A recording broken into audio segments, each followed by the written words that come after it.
Ada sebagian individu yang memutuskan untuk berhenti bekerja untuk orang lain dan memilih untuk berusaha sendiri. Ada yang berhasil, tetapi banyak juga yang gagal, dan hal tersebut tentunya bisa menambah kekacauan rasa.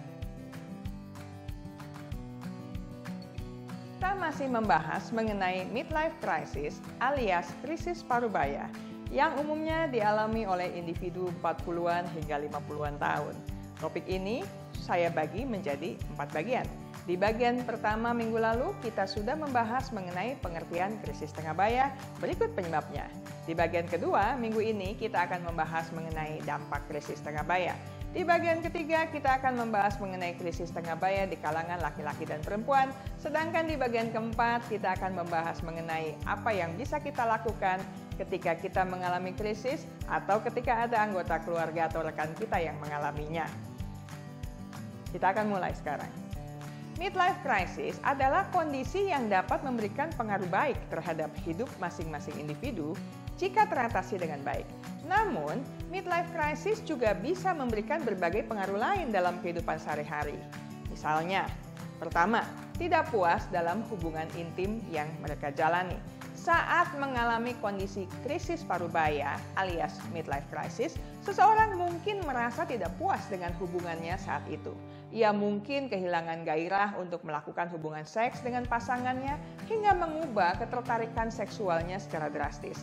Ada kemungkinan terjadi kasus-kasus perselingkuhan atau perubahan relasi sosial atas nama puber kedua di masa krisis ini.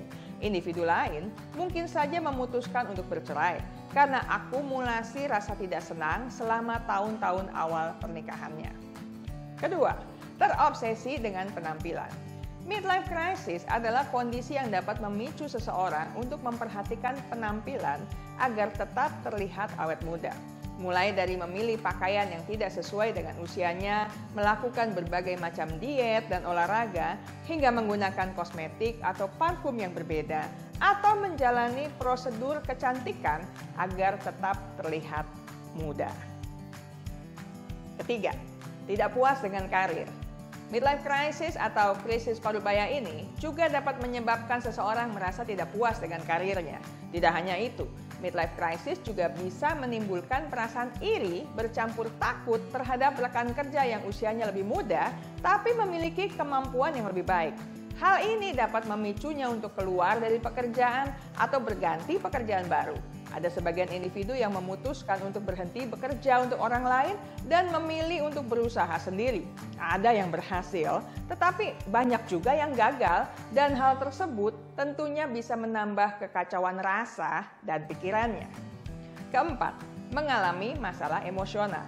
Midlife crisis dapat memicu seseorang merasa sedih, cemas, stres, depresi, atau justru merasa benci, mudah marah, atau bertindak agresif. Krisis ini juga berpotensi menyebabkan seseorang kehilangan motivasi atau keinginan untuk meluangkan waktu dalam kegiatan tertentu. Sebagian mereka juga mungkin merasakan penyesalan yang mendalam karena tujuan yang belum tercapai. Kelima, terburu-buru dengan keputusan. Krisis ini dapat menyebabkan ketidakpuasan pilihan hidup, sehingga mendorong seseorang bertindak impulsif, terburu-buru memutuskan sesuatu dan kurang memperhatikan dampak keputusannya. Ini bisa disebabkan oleh ambisinya untuk memperbaiki kesalahan di dalam kehidupan mudanya atau terjadi karena kegalauan berpikir selama beberapa waktu lamanya. Tidak heran jika tiba-tiba dia bisa mengambil langkah terburu-buru tentang penggunaan uang atau tentang karirnya. Dia bisa saja menghamburkan uang untuk hobi yang tidak produktif, bahkan untuk membeli narkoba atau alkohol. Dia juga bisa saja mengubah karirnya secara tiba-tiba tanpa berpikir panjang atau tanpa berdiskusi dengan orang-orang yang penting dalam hidupnya. Keenam, mengalami perubahan pada kehidupan sosialnya. Sejumlah individu memilih untuk membatasi pergaulannya, menjaga jarak dengan orang-orang yang semula sering mereka temui, bahkan menarik diri dari pertemuan-pertemuan rutin. Sementara sejumlah orang lain malah menambah intensitas pergaulannya dengan teman-teman seumuran, baik dengan alasan menambah relasi bisnis maupun hanya untuk bercengkrama melepaskan ketegangan. Bila tidak melibatkan keluarga atau setidaknya memberikan informasi kepada pasangan tentang pertemanan di luar rumah, tentu berpotensi memicu perselisihan di antara mereka dan makin memperparah krisis tengah bayanya. Selain berbagai dampak negatif, ternyata krisis paruh baya ini juga berdampak positif.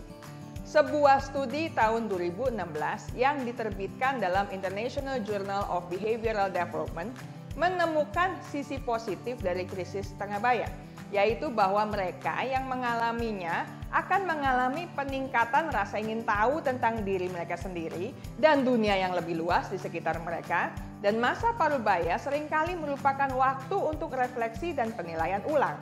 Kesulitan dan ketidakpastian juga memunculkan keterbukaan terhadap ide-ide baru, peluang dan terobosan baru yang dapat membawa wawasan dan solusi kreatif dalam kehidupan seseorang. Krisis paruh baya dapat menyebabkan pertumbuhan atau kehancuran. Anda dapat mencari penyebab ketidakbahagiaan yang Anda rasakan, kemudian membuat keputusan yang bijaksana untuk mengatasinya. Itu yang dinamakan pertumbuhan.